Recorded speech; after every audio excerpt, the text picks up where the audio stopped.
அருமையான 5 கோயில் தமிழ்நாட்டில் சொன்னீங்க ஐயா. இப்போது தமிழ்நாடு இல்லாமல் இந்தியாவில் ஒரு மனுஷங்க வாழ்நாளில் போக வேண்டிய ஒரு 5 கோயில் சொல்ல முடியுமா ஐயா? தமிழ்நாட்டை விலக்கி இந்தியாவில் மற்ற இடங்கள் முதல்ல இருக்கக்கூடியது காசி. அது மாதிரி ஒரு க்ஷேத்திரம் கிடையாது. கங்கைக்கு மிஞ்சின நதியும் இல்லை, காசிக்கு மிஞ்சின பதியும் இல்லை. நாட்டுக்கோட்டை நகரத்தார்கள் 250 வருஷமாக அங்கே 4 வழிபாடுகளில் 3 வழிபாடுகளை செய்து கொண்டே இருக்கிறார்கள். காலையில் பூஜை, மத்தியானம் பூஜை, ராத்திரி பூஜை எல்லாம் நடக்கிறது. அதுவும் நம்ம பிரதம மந்திரி நரேந்திர மோடி ஐயா இந்த காசியை இப்போது அற்புதமான சொர்க்கலோகமாக மாற்றி இருக்கிறார். ஒரே நேரத்தில் 70,000 பேர் அங்கே தங்கலாம், வழிபாடு செய்யலாம். காசி விஸ்வநாதர் இது ஜோதிர்லிங்க ஸ்தலம். முதல்ல காசி. 2வது கல்கத்தா தட்சிணேஸ்வரம் காளி கோயில். கல்கத்தா தட்சிணேஸ்வரத்து காளி பகவான் ராமகிருஷ்ணர் வழிபட்ட மூர்த்தி. காளி மாதாவை வழிபட்டுத்தான் பகவான் ராமகிருஷ்ணர் உலகத்துக்கெல்லாம் ஞானத்தை கொடுத்தார். கட்டாயம் போக வேண்டிய திருத்தலம் அந்த தட்சிணேஸ்வரத்து காளி கோயில். 3வது பாண்டுரங்கனுடைய பண்டரிபுரம். நான் போனேன், பக்கத்தில் தொட்டு கும்பிடலாம், பாண்டுரங்கனை தொட்டு கும்பிடலாம். எல்லாம் சுற்றி வந்து பாண்டுரங்கா, பண்டரிநாதா, ஜெகஜெக விட்டல், ஹரிஹரி விட்டல். 82 சான்றோர்கள் மகாபக்த விஜயம். 82 சான்றோர்கள் வழிபட்ட திருத்தலம் பாண்டுரங்க க்ஷேத்திரம் பண்டரிபுரம். கட்டாயம் போக வேண்டும். 4வது உங்களுக்கெல்லாம் நல்லா தெரிஞ்ச கோயில், எல்லாரும் போய் நிற்கிறாங்க. வாத்சல்ய மூர்த்தி.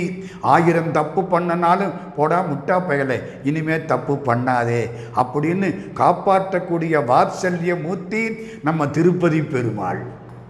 100க்கு 100 உண்மை. நான் அனுபவித்திருக்கிறேன். திருப்பதியில் உண்டியல் இருக்குது, ஒரே ஒரு உண்டியல் தான். இங்கே மதுரை மீனாட்சி கோயிலில் 50 உண்டியல் வச்சுருக்கோம். ஆனால் இப்போ தான் பழைய 10 காசை கொண்டாந்து அதில் போடுறாங்க. திருப்பதியில் ஒரே ஒரு உண்டியல், பெரிய உண்டியல், மூட்டை கணக்காக கொண்டாந்து அதில் கொட்டுறாங்க. ஏன்? அந்த உண்டியல் போட்ட இடத்துல நம்முடைய ராமானுஜர் அந்த காலத்தில் மகாலட்சுமி எந்திரத்தை பிரதிஷ்டை பண்ணியிருக்கார். திருப்பதி பெருமாள், சீனிவாச பெருமாள், கோவிந்தா கோவிந்தா கோவிந்தா.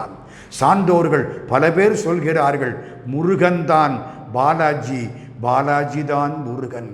நமக்கு கவலை இல்லை, பேர் என்ன வச்சா என்ன, கடவுளுடைய வடிவம் திருப்பதி. இப்போ எத்தனை ஆச்சு? 4 ஆச்சா? 5வது ஒன்று இருக்குது. அது என்ன 5வது? அம்பாள் பராசக்தியை ஆதிசங்கரர் கைலாசத்துக்கு பக்கத்திலே வழிபாடு செய்து நேரில் கண்டார். அம்பாள் பராசக்தி காட்சி கொடுத்தாள். இதெல்லாம் கிட்டத்தட்ட ஒரு 1500 வருஷத்துக்கு முன்னால், ஏறத்தாழ 7ஆம் நூற்றாண்டு. காட்சி கொடுத்த உடனே ஆதிசங்கரர் கேட்கிறார், அம்மா பராசக்தி, எங்கள் ஊர் கேரளா, நீ காலடி அங்கே கேரளாவுக்கு வர்றியா?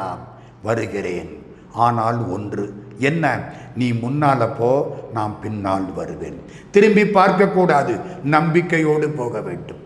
கடவுளை நம்பணும், நம்பிக்கையோடு போக வேண்டும். நான் உன் பின்னால் வருவேன். திரும்பி பார்த்தால், எந்த இடத்தில் திரும்பி பார்த்தாயோ அந்த இடத்தில் நான் அமர்ந்து விடுவேன். சரி. முன்னாலே ஆதிசங்கரர் போக, பின்னாலே அம்பாள் வர, காலில் உள்ள கொலுசு கலீர் கலீர் கலீர் கலீர் சத்தம் கேட்டுக்கிட்டே வருது.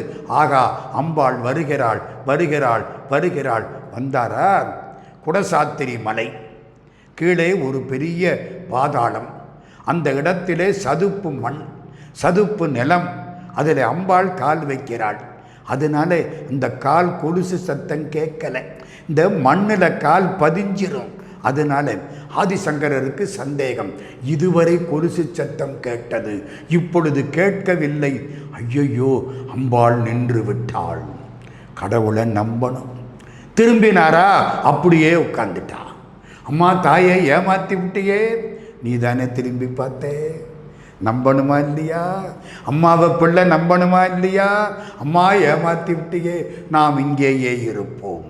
அந்த இடம் கொல்லூர் மூகாம்பிகை. அம்மா நீ கேரளத்துக்கு வரமாட்டியா? வருகிறேன், எல்லா இடத்திலும் இருக்கிறேன். சோட்டானிக்கரை பகவதி கோயிலில் காலை 5 மணிக்கு நாம் காட்சி அளிப்போம். இன்னைக்கும் சோட்டானிக்கரை பகவதி கோயிலில் காலையில் 5 மணிக்கு அந்த கோயிலை திறக்கிற போது கொல்லூர் மூகாம்பிகை சந்நிதி மூடுவாங்க. அம்பாள் அங்கே காட்சி கொடுக்கறதா ஐதீகம். நீங்கள் 5 கேட்டதுனால 5 மட்டும் சொன்னேன்.